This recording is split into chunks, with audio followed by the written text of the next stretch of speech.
going on, comic book movie fans? My name is Jonathan. This is Comic Book Cinema. We're so glad to have you with us today.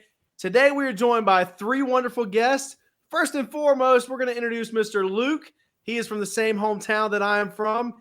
He used to be heavily involved in the music scene. Super cool dude. Also in some plays here and there in the theater. What's up, Mr. Luke? What's going on? Heck yeah. And this is also Mr. Matt with Talking Pop Culture. Met this guy through Insta. He's got a lot of cool stuff going on YouTube. Make sure you check out his YouTube channel, Talking Pop Culture. Thank you kindly. And also joining us today is Mr. Kevin McVicker. What's going on, Mr. Kevin? Hello, Internet. Glad to have you guys joining us today. And today we're going to be talking about She-Hulk. So far, currently where we're at. Attorney at law. That's right. Well, here's the thing, Bruce. I'm great at controlling my anger. I do it all the time. When I'm catcalled in the street, when incompetent men explain my own area of expertise to me, I do it pretty much every day, because if I don't, I will get called emotional or difficult, or might just literally get murdered. So I'm an expert at controlling my anger because I do it infinitely more than you. I will preface everything by saying this. Politics, things of that nature, are an issue to me, yes. But at the same time, certain things like the things that we see in this show, I know this is probably going to be a hot take and something that you guys weren't expecting, but I like the show so far. I'm really having a great time with it. Yes, I don't like the fact that they try to beat us over the head with the fact that, oh, I'm a woman and I'm constantly dealing with stress and way more anger issues than you men are. I don't like that being included in the show. I think it doesn't serve the show in any way, but I also get it because it's almost like this show is coming from her perspective. It is coming from her perspective. I understand why it's in the show. Do I agree with it? No. And do I think that it's necessary to the show? Not necessarily. Maybe it's in there to get not the approval. What's the word I'm looking for? But yeah, maybe that's the word I'm looking for. The stamp of approval from the female community, perhaps. But yeah, like I said, I think it's unnecessary. And I don't like being preached at when I'm watching, especially when I'm watching a Marvel movie on the big screen. In this Disney show or this Disney Plus show for me, however, what we get is not that big of a deal. And I'll just say this and then I'll leave it at that so somebody else can talk about it. But when She-Hulk and the Hulk had their fight, their scuffle in the first episode, I thought that was handled about as well as it could be. Hulk did not literally get torn limb from limb and get owned, right? But it was almost more of a stalemate. Now, that's just from my perspective. I've talked to several people that were like, the Hulk got his kick by She-Hulk, And it does seem like they kind of do that trend, to bring in these derivative characters or these female characters or whatever the case may be to make them look strong. They have to have them beat the crap out of our favorite older heroes who just happen to be male characters. That's all I'll say about it for now. Matt, I know you're dying to talk about it. What do you think? Listen, I don't care about the whole, make the women better than the men, whatever. If they want to be get the politics and do it, whatever. Go. You want to make her look like she can beat the Hulk? Go. Do it. Whatever. You want her to say all these things? Go. Do it. Whatever. I don't care anymore. It's 2022. But what I do care about is if you're going to say 10 minutes into this is the first episode, 10 minutes into the first episode, if you're going to sit there and say to someone, oh, I'm sick of being cat. I can control my anger because I got cat called out and make it out that women get objectified against. And then in a post-credit scene, sit there and say, oh, Captain America's tight. Oh, that squeezy tighty. That is just stupid. That's where I get the problem because hang on a minute. 10 minutes in, you're complaining about getting objectified against by getting catcalled, but then you go and do the same thing at the end. If you want to get into politics, then you keep it. If they didn't have that scene, I wouldn't have had a problem with the show of the first episode. Scene. Sorry, you didn't see the post-credit scene? No. Every episode of She-Hulk has a post-credit. It's really short. Okay. Yeah, it's just like a comedy thing.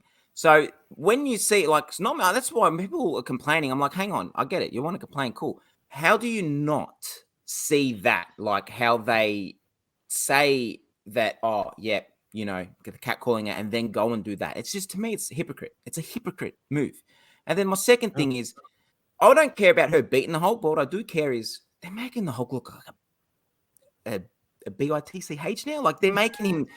I don't care if she beats him up, whatever. Do that, but man, the Hulk's angry. The Hulk's smashed. The Hulk.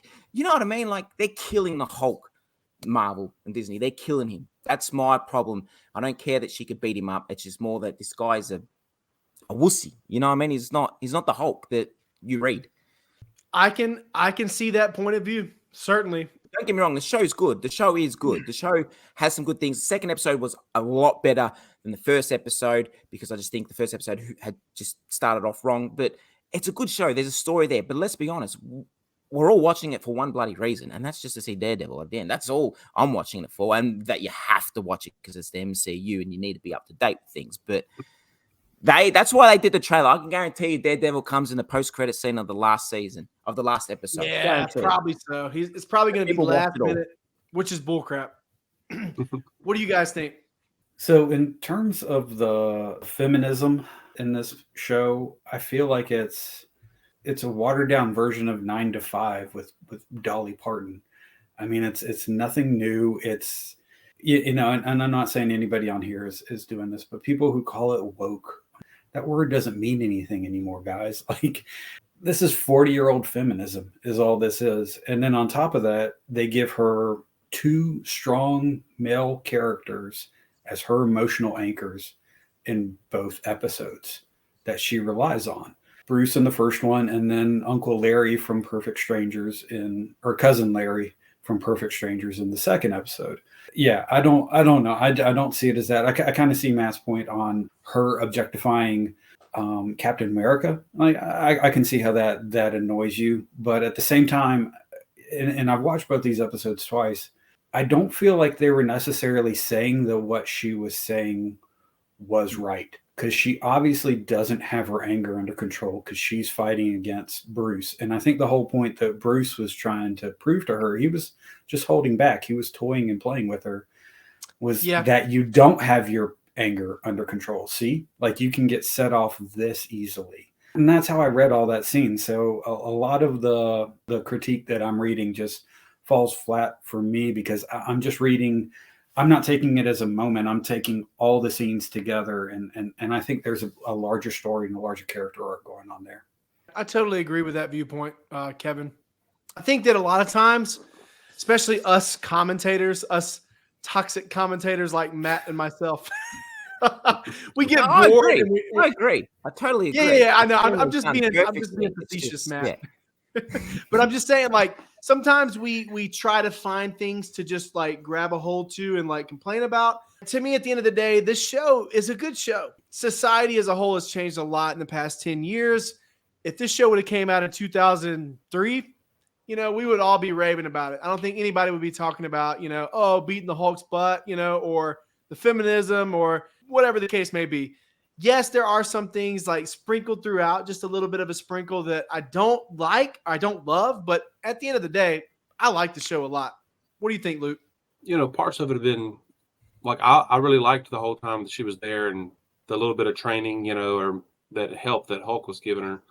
That whole scene where she's saying about the cat calling and about how, you know, she could get killed, and so she's been controlling her anger for so long. It's kind of like, well, you think about everything that Hulk has been through, literally being captive inside himself for years at a time and fighting Thanos and, I mean, getting crap beat out of him by Thanos, all these things. It's like, maybe those weren't great arguments to put up against some of the things that he's been through. But at the same time, it's like, we all know, especially today, that women can do everything. So why are we still, like you said, it's a 40-year-old argument. Why are we still having to have that shoved in our faces? And I don't know. I guess there's some arguments that people need to learn that. It's like, if people don't know that at this point, they're not gonna know it, you know. Let's real quick just say that the people who are calling it woke and the people who are calling it groundbreaking are equally kind of stupid.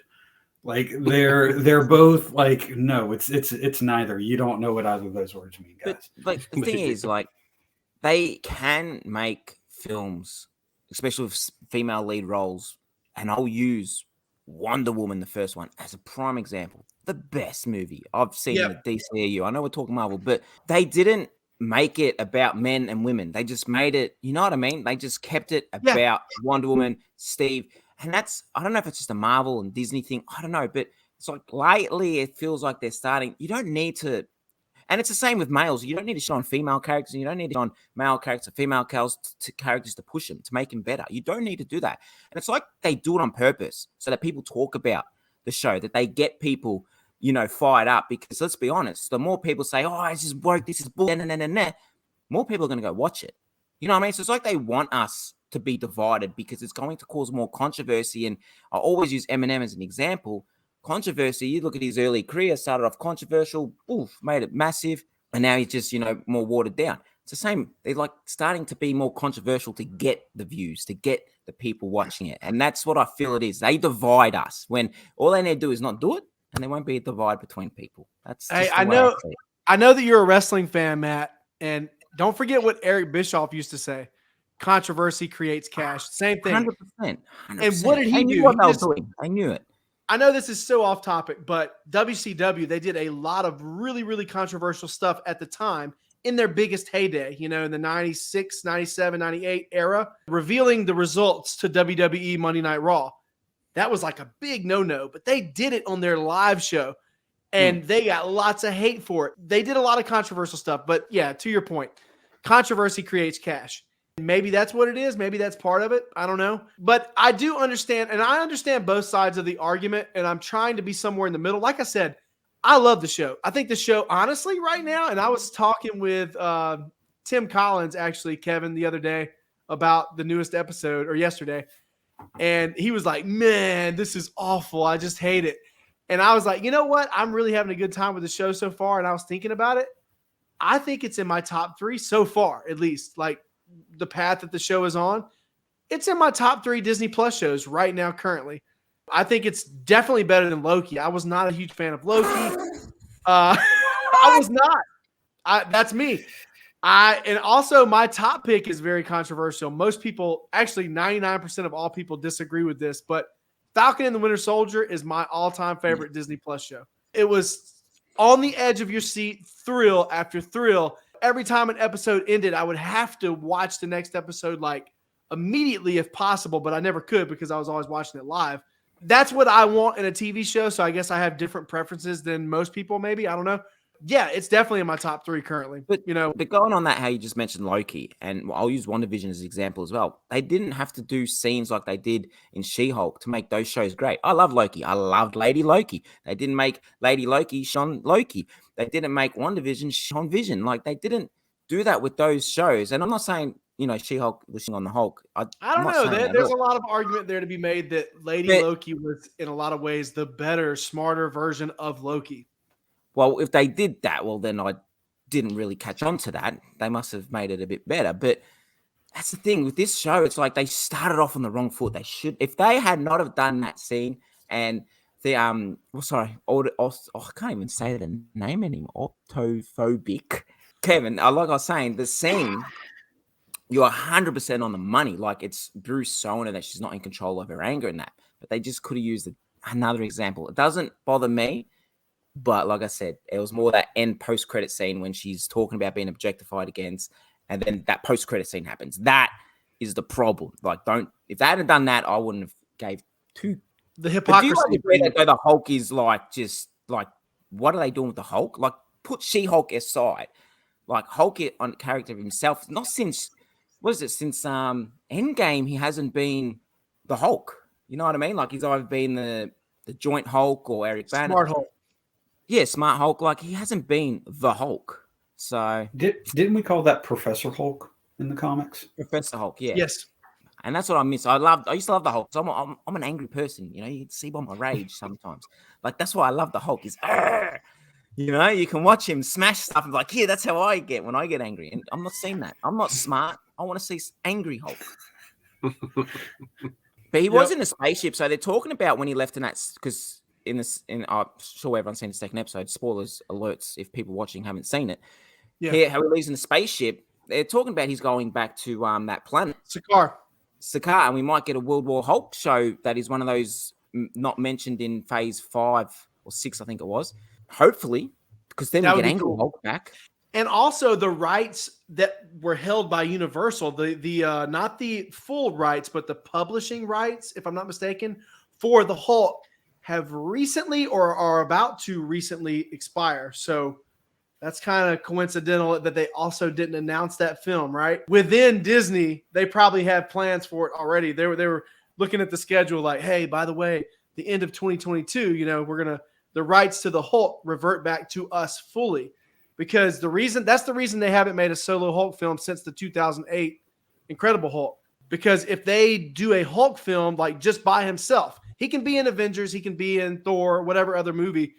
But if they just do a solo Hulk film, they have to let Universal have the distributing rights. That's what it was, the distribution rights. Yeah. And I love that scene where he's talking and he goes, "Oh, I was a different person back then." Like literally. Yeah, that was good. Yeah. What do y'all think about the fourth wall? I hate it.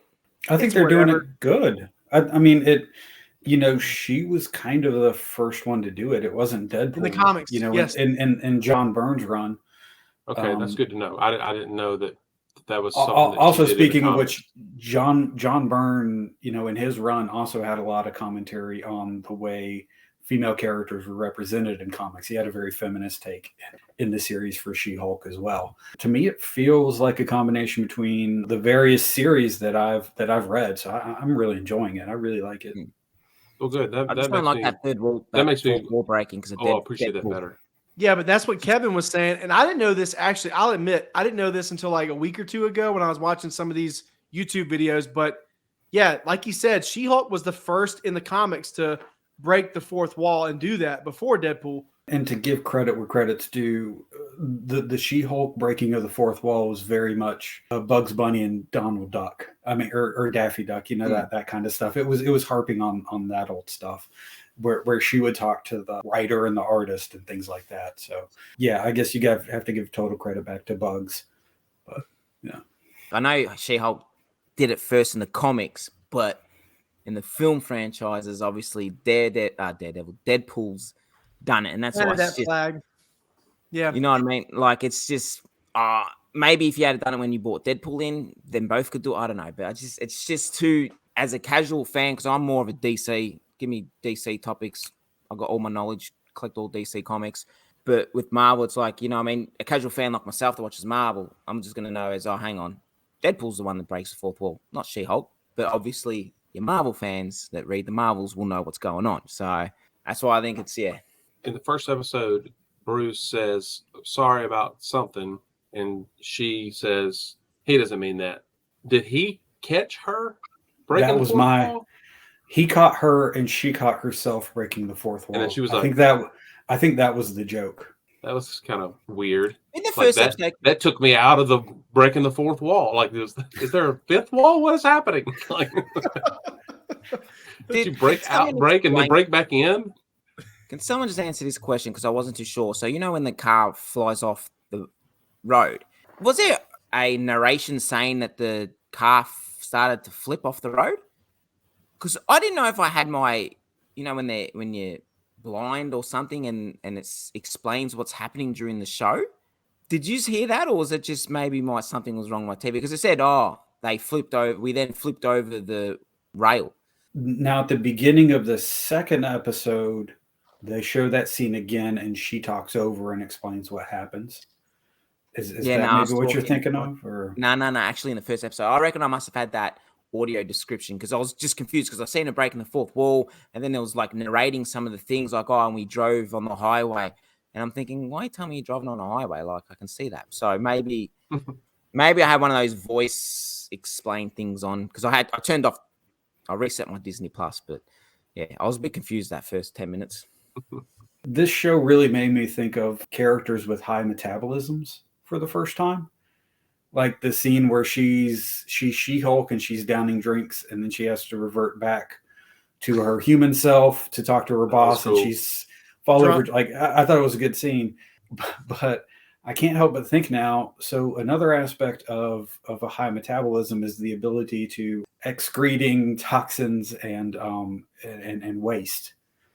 So all I can think of now is every time he turns into the Hulk or she turns into to She-Hulk, do they just poop their pants a little bit? And is that why Pug had to give her a map to the bathroom, to the best bathroom to go to? I don't Maybe know. they just let out a big fart.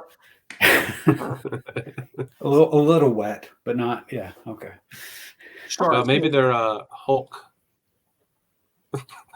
sphincters are strong enough to hold it in. I like that. Okay, you answered my question. Thank you. All right. Fan theory. In that Yeah. second episode, Abomination was talking about pen pals, 8 pen pals, and that. His soulmates. Yeah. Yeah. Do you reckon that's like? Do you reckon that's anything done like the Thunderbolts or anything? No, that's a prison joke. That's all okay. that is. Yeah. Well, I was thinking that he was writing the haikus or whatever he referred to it as to like, he wrote one to the Hulk and Bruce Banner. So maybe he sent some to the other people that he affected through him destroying the city and being the Abomination, maybe. We didn't really talk about Tim Roth, but I would like to touch on that just a little bit. I loved seeing him come back. I thought that was so cool. This is something else that Tim and I were arguing about, but Tim was like, man, he's not even like the same character and yada, yada. And I was kind of making the argument like, well, we all mellow out a little more the older that we get. And the last time we've seen this character is 15 years ago. I thought it was really cool how we saw that same actor again, I dig his story, how he explained it from his point of view. I was like, you know what? He is a Yeah. good bloke. He actually, you know what I mean? Like, he gets you thinking he's a good bloke. Yeah. No, and Tim absolutely. Roth's such a great actor that I'm not sure if the character has changed or if he was just trying to sell his story. If that was an honest, heartfelt view or if he was just selling it. Yeah, I really liked him in there. It's always really cool for me, at least personally, to see those cameos or characters coming back in from way back in the early stages of phase 1.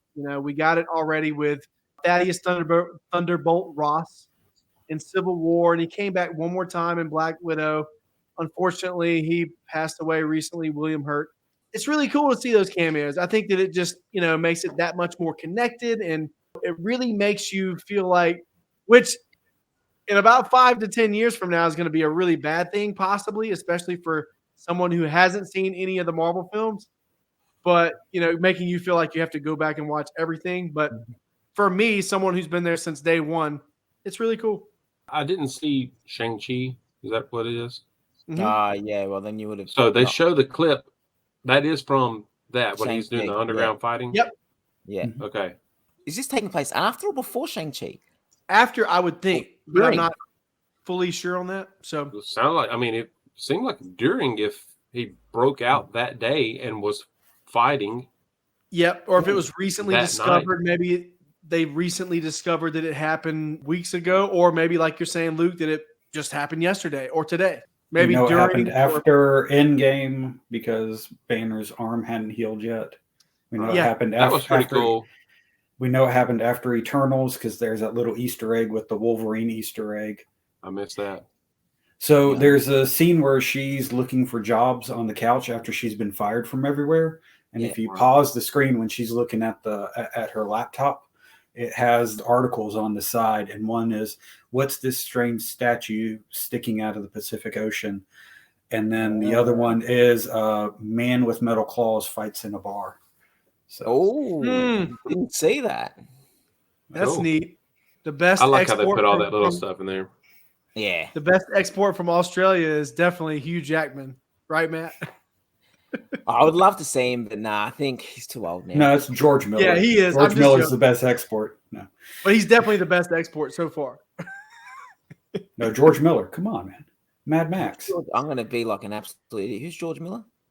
director of Mad Max. All the Mad Max movies. Ah, yeah, Yeah, sorry. he's I know he's I done well. worldwide love Mad Max, but here in Australia, we don't really see anyway.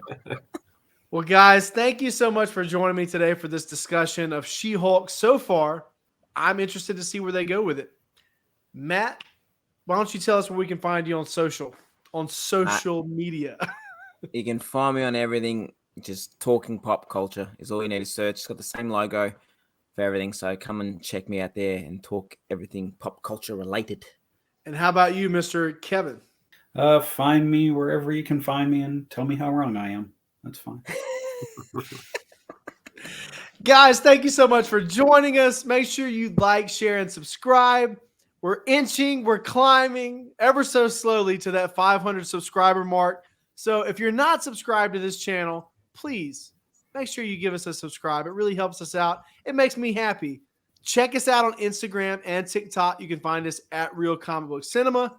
You can also find us on Facebook. Until next time, have a good one.